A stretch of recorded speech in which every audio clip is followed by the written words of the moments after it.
Tá bom. Olá, bem-vindos a mais um Infra FM Talks. E hoje nós vamos falar de um tema super importante. Afinal, hoje as empresas estão muito preocupadas com a questão de sustentabilidade e água é um dos quesitos que fazem parte aí das temáticas que constam do tema da sustentabilidade. E para falar desse assunto, nós convidamos o senhor Marco Aurélio Teixeira. Ele é especialista em gestão de recursos hídricos e também gerente da CAS Tecnologia, que é uma desenvolvedora de soluções de redes inteligentes para o mercado de utilities. Marco Aurélio, seja muito bem-vindo a mais um Infra FM Talks. Muito obrigado, Léo, um prazer. Muito bem, bom, então para começar, né, como eu apresentei aqui, né, hoje a questão de sustentabilidade é extremamente importante e aí a questão da gestão da água está exatamente dentro desse contexto. E eu queria que você falasse agora para a gente um pouquinho sobre a importância da medição individualizada da água e como essa medição, essa individualização, ela vem crescendo aí ao longo do tempo. Léa, a CES já atua no mercado de individualização de água e gás desde 2003, né? A gente vem do mercado de energia elétrica, né? Um mercado que ele está à frente de água e gás, pela necessidade de perdas, né? Em função da energia você não poder armazenar, né? Então você disponibiliza na rede, e aí nasceu a necessidade de se monitorar isso online, né? Para que possa cercar essa questão de perdas. E um controle mais eficiente, e aí desencadeou uma série de outras importâncias dentro desse pacote. Mas o que a gente viu e sentiu, de fato, é tudo que você não consegue medir, você não consegue ter controle. No caso da água, as campanhas de economia eram um pouco eficientes quando você entrava dentro de um condomínio, alguma coisa nesse sentido coletivo, né, onde as contas eram coletivas. E hoje você pega um empreendimento que não é dividido o seu consumo, seja ele residencial ou comercial, para a pessoa tanto faz ela tomar um banho de 10 minutos ou de 2 horas. Chega no final do mês, todo mundo paga a mesma conta, né? Isso já vem, esse movimento, na verdade a gente está correndo atrás de um atraso, né, perto de outros países que também sofrem com escassez há muito mais tempo que a gente. Essa cultura vem crescendo e hoje a gente pode dizer que é um caminho sem volta, definitivamente. Ninguém mais quer compartilhar sua conta com o vizinho. Eu brinco que é a mesma coisa que a gente for entrar num barzinho com uma turma e antes de entrar no barzinho a gente combina, olha, vamos dividir a conta igual. Sempre vai ter aquele que vai pedir um whisky, né? Mas se você combina antes, só cada um paga o seu, esse mesmo cara vai pedir uma cervejinha e passar a noite inteira com ela. Então é mais ou menos assim. O ser humano tem essa característica, né? Então o que a gente percebeu é que de fato às vezes não é nem... existem pessoas preocupadas com questão do uso racional, esses anos todos que a gente está fazendo todo esse movimento. Hoje você dificilmente vê gente lavando calçada com mangueira, né? Então já foi um belo de um avanço das pessoas não usarem água tratada para essa finalidade. Deixamos a crise hídrica de 14 e 15, né, 2014 e 2015, que foi uma das mais sérias que nós passamos nos últimos tempos, também serviu para mostrar para a população que a água, ela sempre foi vista como um bem infinito, né, e barato. E a realidade mostrou completamente diferente. Ela não é infinita e está deixando de ser barata. Hoje, dentro de condomínios, a água está, dependendo do perfil, claro, do condomínio, hoje em São Paulo a água é o segundo item mais caro na taxa condominial, perdendo só para mão de obra. Então, e as pessoas buscam melhorar suas taxas condominiais, né? Então, você vê muita gente falando, adorei o apartamento, um locatário, enfim, um investidor, adorei o apartamento, mas o condomínio é muito caro, né? Por quê? Porque essas contas estão todas embutidas dentro dessa taxa. Então, a gente viu a necessidade de se dividir isso, como a energia é cultural também em condomínios. A água não era, né, a concepção até da própria projeto hidráulico das construtoras, ela era compartilhada nessa estrutura, então dificulta a colocação de medidores individuais. Isso nós estamos falando de um universo no Brasil de cerca de 180 mil condomínios, né? Em São Paulo, cerca de 60 mil, na região metropolitana, em torno de 25, 26 mil condomínios. 85% disso não está previsto. Então, de 2000 para cá, já começou a mudar essa cultura. As leis que foram entrando, bem ou mal, elas ajudaram, algumas um pouco nem tão bem como se diz, assessorada, né? Mas foram já obrigando a essa mudança de cultura. As construtoras passaram a já deixar o local previsto para os medidores, a instalação dos medidores, o que ajudou demais a questão de custo, viabilidade, né? E transtorno com obras. Hoje você pega qualquer prédio hoje, entregue a chave, ele já está pronto para isso. Então as regras vieram mudando na base da construção, na concepção da construção, e agora a partir de 2021 passou a entrar em vigor a última lei, que foi um complemento desse trabalho todo, que passa a ser obrigatório todo e qualquer condomínio, seja residencial ou comercial, a partir de 2021, entregando a chave que já esteja individualizado, né, separado. Então, até anterior a isso, a obrigação de 2000 para cá era da construtora deixar previsto. Aí o cliente que iria escolher ou, enfim, fazer o investimento para essa finalidade. Agora as construtoras têm que entregar individualizado. Então, quer dizer, você vê que está evoluindo, devagarzinho a coisa vai melhorando para que a gente, de fato, tenha esse controle de gastos por unidade, né? Muito bem, e assim, você poderia falar um pouquinho para a gente, assim, hoje você tem muitas tecnologias, imagino, de medição, né? O que se está se usando hoje em termos de tecnologia para a gente para ter realmente uma divisão correta, né, para os condôminos? Uhum. A tecnologia, eu digo que não existe uma que vá dominar o mundo, né? Existem várias tecnologias, de fato, mas a base delas é que todas tenham o acesso remoto, né? Ou seja, a telemetria, que você consiga estar controlando isso remotamente, para não ter a necessidade de pessoas indo nos locais ou circulando dentro dos condomínios para poder ter aquisição aos dados de consumo. Então, existem tecnologias estruturadas, onde você consegue, via GPRS, que é o pacote de dados, né, para transporte dessas informações. Recentemente, nós tivemos agora a abertura de novas tecnologias da linha do IoT, Internet das Coisas, então, que também tem a sua característica para alguns projetos, mas existe hoje, eu poderia falar, que para qualquer situação de monitoramento, existe uma solução adequada para aquilo, né? Se tem a estrutura, você pode utilizar uma estruturada, uma concentrada, onde você permite você colocar diversos medidores em um único ponto para transporte desses dados, como existe a linha de IoT, que você pode, ponto a ponto, transmitir essa informação. Então, soluções para as arquiteturas existentes, nós temos diversas. Tá, e quando a gente fala em termos das smart grids, né, que são as redes inteligentes, o que você poderia adicionar para a gente? Então, o Smart Grid, já a importância dele é exatamente você cruzar esses dados, né? Vamos fazer uma simulação aqui de um universo como se fosse de uma concessionária. Então, a concessionária tem o seu centro de tratamento de água e distribuição para os reservatórios. Vamos fazer uma analogia com um condomínio. Condomínio é a mesma coisa. Você tem a entrada na rede, né, da concessionária, e você tem a cisterna, que são os reservatórios para armazenar esse produto, vamos dizer. E depois você tem a distribuição interna. Se você não tem o controle da entrada, ou seja, a concessionária teria que ter o controle da sua saída enquanto ela está produzindo.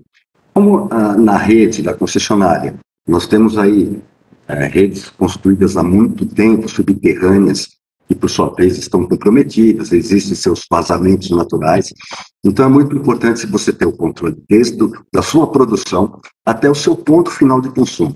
E aí você está dizendo que você tem aí as suas residências, suas indústrias, suas casas, seus prédios, e você tem todo esse mercado consumidor. Então, a rede inteligente seria você ter o controle da sua produção, o controle da sua rede de distribuição, e depois os seus pontos de consumo. E aí entraria a inteligência de fazer o cruzamento desses dados. Eu produzi 100, tenho X clientes, a somatória deles está me dando 80. Poxa vida, eu estou perdendo 20 em algum ponto. Seja ele um vazamento, seja um gato, seja alguma coisa nesse sentido, uma medição mal feita. Então, a necessidade do grid, do smart grid é essa, é você cruzar essas informações constantemente online para que você possa ter uma visão melhor da sua distribuição e diminuir, consequentemente, as suas perdas, né? Tá, e se você tivesse que comentar com a gente hoje, assim, essa falta de gestão, ela é muito grande e com isso a gente acaba tendo um grande desperdício de água nos equipamentos pregés? Muito grande, muito grande. Tem um exemplo recente, nós temos um condomínio de grande porte, na faixa de 1.600 apartamentos, só para você ter uma ideia do que isso assim, diferente. Tem um caso que eu vou te falar do que é uma perda de um cliente novo. Nós implantamos um condomínio com 190 pontos de consumo, 190 apartamentos, e fizemos a implantação e cruzamos os dados de suspeitas de vazamento antes de entregar para o cliente. Desses 190 apartamentos, 23 apareceram com suspeita de vazamento. Antes, nós passamos para o cliente essa informação, ele checou nessas unidades e deu 100% de comprovação. As 23 unidades, de fato, estavam com perdas. A somatória de 23 apartamentos estava dando 142 mil litros por mês na conta do cliente, sem que ele soubesse que estava perdendo. Porque o vazamento em apartamentos, o vilão é a caixa acoplada, onde a boia desregula e a água fica indo para o ladrão 24 vezes, 24 horas por dia, você não percebe. Então, eles só perceberam com o monitoramento disso. Outro caso, nós entregamos para o cliente, fizemos um balanço da somatória dos pontos de consumo com a entrada. Estava dando uma perda de mais de 30 metros cúbicos também por mês de um vazamento que ele não sabia que tinha. E aquele vazamento estava na rede entre a entrada e a caixa d'água. A rede era subterrânea, essa água estava drenando, achou um ponto de fuga e não estava aparecendo. Então, e o cliente não sabia, porque ele não tinha os dados do consumo para confrontar com as informações. Existem muitos casos de perda por falta de conhecimento, né, de visão daquilo que está acontecendo. E existe o desperdício, que é ao lado cultural das pessoas, e que muitas vezes por falta de informação, né? O ser humano, ele quando começa a receber sua conta, ele compara com o vizinho, mas ele não olha para dentro.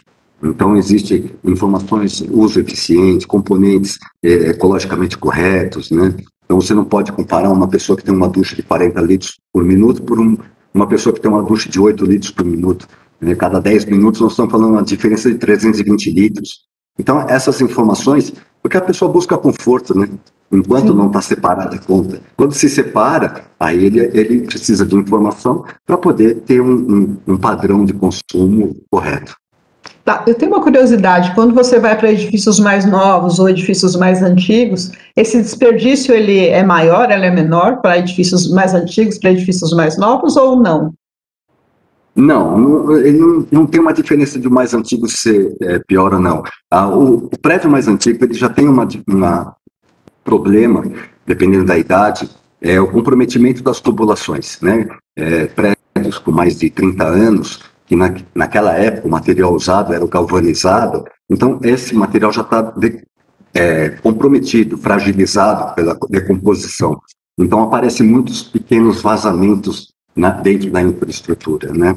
Mas o maior desperdício ainda vejo que é o conhecimento, a informação.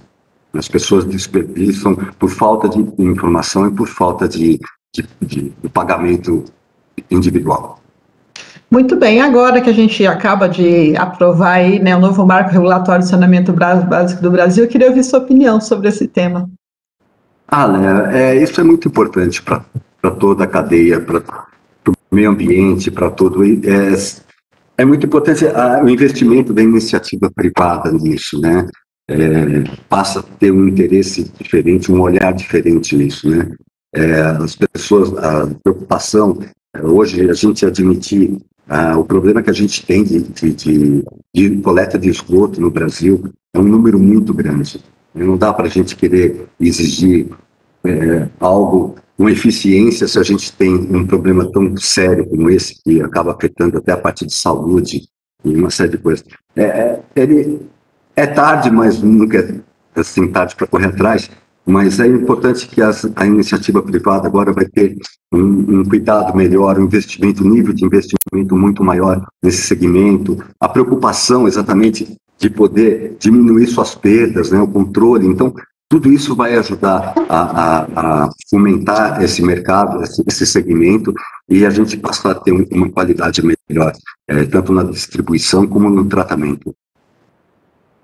Muito bem, Marta. E agora, para finalizar, assim, se você tivesse que dar um conselho para a nossa audiência, que é formada principalmente de gestores de equipamentos mais corporativos, né, shopping centers, prédios de hotéis, prédios hoteleiros, se você tivesse que dar 3 conselhos, que conselhos você daria para esses gestores quando o tema é vamos cuidar aí da água, né, como uma questão realmente sustentável e evitar o desperdício? Nem se seria conselho, mas são coisas assim que o histórico mostra para a gente um resultado que justifica o investimento. O cuidado com o recurso natural, ele é importante em todos os aspectos. Claro que o monitoramento e o controle disso, seja ele na macro visão, né, mesmo que com uma dificuldade muito grande de adequação ou um retrofit hidráulico, mas que a macro medição seja bem feita, né, na sua entrada e na sua saída. O controle disso. A possibilidade de individualizar, se houver, ela é indiscutível, os benefícios que ela traz. Seja ele numa indústria, onde você setoriza o seu chão de fábrica e consegue ter a visão de onde você está tendo o desperdício do recurso, ou de vazamentos, seja ele numa rede hoteleira, até em hotéis existe aquela conversa de pessoas mudarem um pouquinho a visão de não estar a água embutida na diária, e sim, cada um pagar pelo seu, porque eu já escutei gente falando que o cara está no hotel e está pagando uma diária, usa a banheira, deixa ligada, lembra o ar-condicionado com energia? É inventar o bilhetinho que você tira da porta, desliga tudo, mais ou menos assim. Então, individualizar, separar isso e monitorar, seja ele na macro ou na micromedição. O benefício, o retorno desse investimento é garantido. E, lógico, por trás disso está aí a questão ambiental, da gente preservar o recurso, que é fundamental para a vida. Então, essa é a maior importância. Nós vamos passar por uma escassez, estamos iniciando um processo agora, né, que já estão sinalizando, já estão tendo campanhas na televisão novamente. Tivemos aquela crise séria de 14, 15, e já tem especialistas dizendo que daqui a 4, 5 anos vem uma outra. Então, é bom, né, é fundamental que a gente se prepare bem para enfrentar essas situações de mudanças climáticas também, né, naturais que acontecem.